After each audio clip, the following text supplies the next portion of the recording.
Hey, my friends, it's Tisha, team leader of the Own Atlanta real estate group, popping by just to provide you with a little bit of information. Today, we're going to talk about things to do when looking for a house. This is not an exhaustive list. This is just some tips and tricks to help you think a little bit more about things you should consider when purchasing a home. Oftentimes, buyers get into a house and they say, oh, we didn't even think about that. Real estate agent didn't even tell us about that. We were not even aware about that. I'm here to help you not be in that situation. So let's start.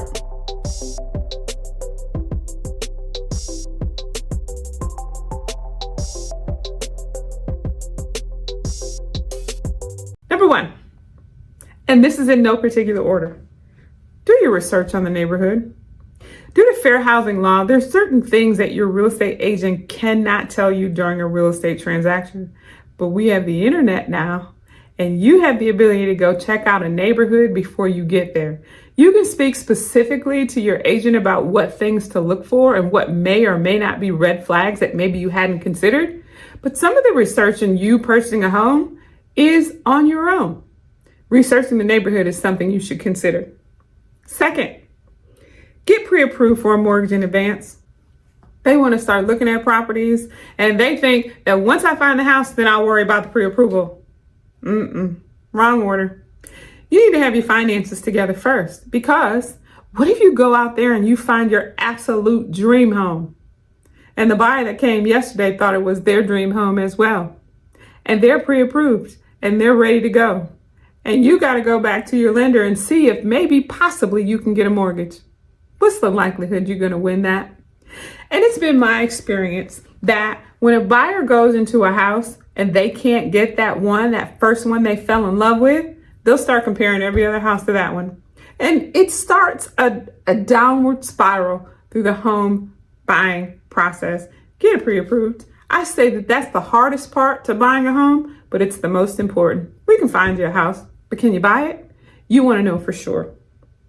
You want to hire a trusted real estate agent. There are plenty of licensed real estate agents there, and they're all not created the same. The biggest thing is that you want to make sure that this experience is good for you. Not all agents have the same personality. Not all agents have the same communication style. Not all agents have the same experience. They don't have the same knowledge. You need to choose an agent that is best for you. Now, I see it all the time. I'm going to talk to my lady at church, and I'm going to talk to my friend's friend over here, and I'm going to talk to my ex-husband's sister, and you kind of feel obligated to work with them because you have a relationship with them. I'm not saying there's anything wrong with that relationship. What I am saying is make sure that whoever you deal with is professional and knowledgeable, because your real estate agent can save you tens of thousands of dollars and things a lot of times that you didn't even think about. Choose wisely, my friends. This is probably one of the largest transactions you'll ever have in your life. And what I always say to my clients is I still want you to be okay with writing that mortgage check long after I'm gone. Choose your agent wisely. Consider the future resale and growth value. There are some indicators that you can pay attention to that will have an impact on your property value long term. Those are some things that your professional real estate agent can talk to you about. It's not just about, is the house cute? It's not just about, where can I place my furniture? This is an investment for your long-term future. You want to make sure that you have considered long-term factors that impact your property value, and your agent can help you with that.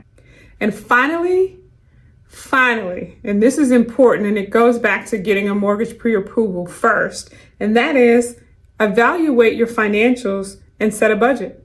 So oftentimes I've seen it happen over and over again that the buyers come in and they have this set price range and they get the house, but there are other factors such as your down payment and your interest rate that are going to have and your taxes. We cannot forget about taxes and insurance that will have an impact on the affordability of that property.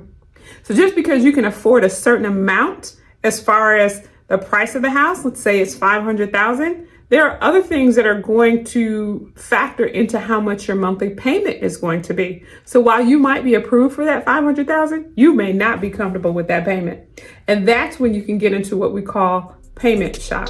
That's another conversation for another day. There's just 5 factors for you to consider when you're purchasing your home.